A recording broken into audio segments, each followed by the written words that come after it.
Այն ժամանակ, երբ որ կհրապարակվի այս իշխանություն փոխվելուց հետո բյուջետային միջոցները, հանրային մյուս միջոցները ոնց է ծախսվել, այդտեղ մեր երկրի բնակիչների մեծամասնության մազերը բիզբիզա կանգնելու։ Բոլորը զարմանալու են, թե ինչ լափիչ խմբավորման հետ, ինչ անկուշտների հետ գործ ունեն։ Ու դա անպայման լինելու է։ Դա իմ, այսպես ասած, գաղափարներից մեկն է, որ պետք է անպայմանորեն քաղաքացիական պայմանագիր կուսակցության բոլոր անդամների եւ նրանց հետ փոխկապակցված մարդկանց ֆինանսական եւ գույքային ռեգիստր ստեղծել եւ դա հրապարակել։ Այս մարդիկ ինչ են ունեցել 2018 թվականին,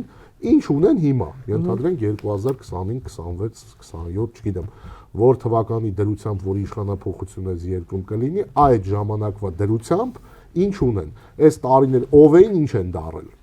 Այդտեղ ակնհայտ է դառնալու ամեն ինչ։ Ես տեսեք,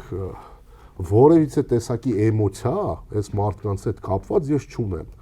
Լավ, վատ, ինչ որ էմոցիաների խնդիր այստեղ չկա, այստեղ կա, որ եկող իշխանությունը եւ եկող իշխանությունները, եկող սերունդները պետք է հասկանան, որ արածի համար պատասխան են տալիս։